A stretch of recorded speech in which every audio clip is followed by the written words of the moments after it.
What you guys say? My name is Ashton and welcome to the video. Today we are having a look at the 10 most insane police chases in the world. I'm gassed, can't wait, this shit is always hilarious to watch, so without further ado, let's jump straight into it. Number 10. Okay, so what really sets his first chase off for most is the fact that not only are the cops chasing down a literal school bus, but its driver is actually a student at the very school from which the bus was stolen from. Airing on A&E's Live PD, this juvenile driver was barely old enough to be behind the wheel, let alone handling a 26-passenger bus.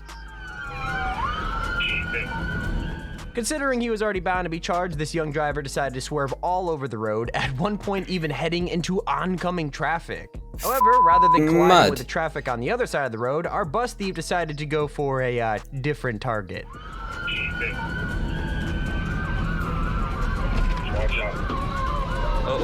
I can't lie, he's got a little bit of rating for me. I mean, at his age, being able to drive an entire school bus and just send it, fair enough to him. I mean, fair play, I guess, I don't know. Yeah, that's not looking too healthy, is it? That's not too good. As far as police chases go, it's not uncommon to see a biker who isn't really keen on following speed limits enforced on highways. Fair enough, For this driver though, he wanted to do a little more than go fast as he evaded police custody, and rather than keeping his eyes on the road and attempting to truly escape the cops, he kinda wanted to show off a little. Oh, go on. Let's see this one. When he put his feet on the seat, that was more than some could stand. Look at this guy, look at this guy, look at this, look at this. He is totally... I mean, I guess he's going to jail anyway. He might as well make it a ride worth talking about once he gets put behind bars. Crazy part is, the culprit in question actually thought it was strange that the police tried to kick him off his bike during his joyride. Regardless of if he agreed with it or not, the guy was inevitably caught and promptly paid the price for his reckless antics. I bet he did. Philip Resendez was arrested for felony evading and driving the wrong way. He gets a solid 8 from me. That's a solid 8. If he's doing some tricks and that, fair enough. Solid 8. Imagine you're out on a family road trip, you know, RVing across the country. Sure. You stop at a place to rest and relax when some crazy lady hops in your RV and, It was a demolition derby. Oh my gosh. Look at this. Mine is 1 from me right now. Ripped away. To make matters worse here, the lady brought her 2 dogs in the vehicle with her. Come on, man. Why do you have your own pets in it when you're doing it as well? How have you f***ed up that hard? God, people man, me off, While she went for a dangerous joyride, and it gets really scary when one of the dogs does this. No, don't jump. He's staring out of the gaping hole. Even the dog can't believe it. He's no, it jumped! Oh my god! I mean, thankfully the pup ran away. It's fine, it's fine. Do not demonetize me, I swear to God. Considering her dog jumped out like that, I'm sure she's catching flack from PETA as well. She goes on to ram into other vehicles, leaving a trail of destruction before one crash makes her chase come to a screeching halt. The only serious injury was to the pup that jumped from the car, who then had to wear a pair of casts on its front and back legs until making a recovery. Oi, Judy Rainbird, f*** you, man. Doing that to your dogs is the thing ever, man. That's actually so for them.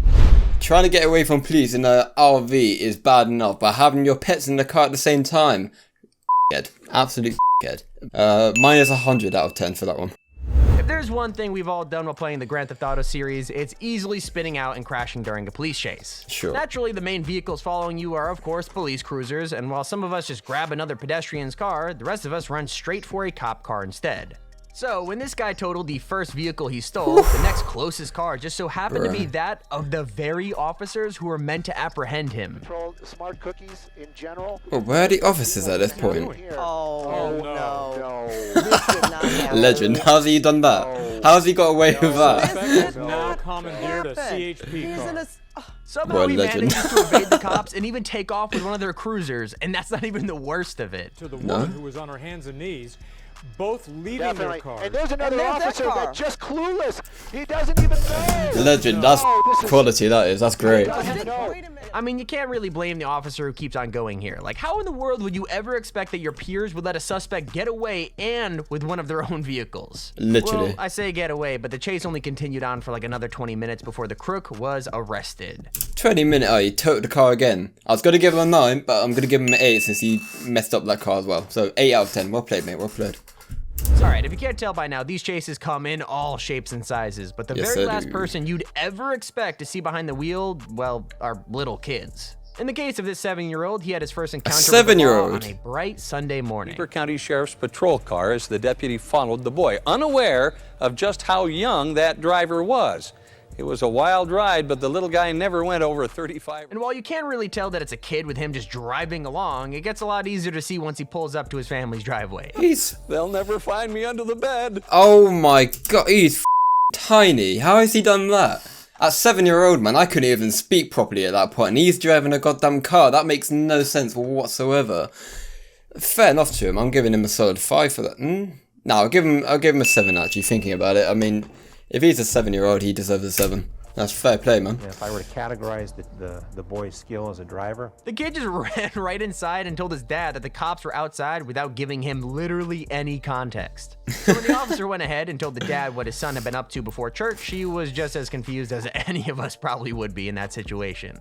I mean, in all fairness to the kid, when I was young, I remember always wanting to know how it felt to kind of like jump behind the wheel of a car. And while nowadays it's become a regular part of life for most of us, to this 7-year-old, it must have been an exhilarating experience. I bet it was, fair man. play Honestly, to the I bet kid. it was. Honestly, it's just impressive that he came out of it uninjured and that he actually managed to drive pretty well for being 7. Next time, let's just hope he waits until he's at least 16 before taking his folks' car out for a spin. Anyway, if there's one thing we now know what not to do, is to go around stealing cars, because everyone gets caught in the end. Anyway, if you did enjoy this, please make sure to subscribe and like down below, it really helps me out. And without further ado, thank you very much for watching my video. It's been your boy Ashton, and I'll catch you in the next one. Peace.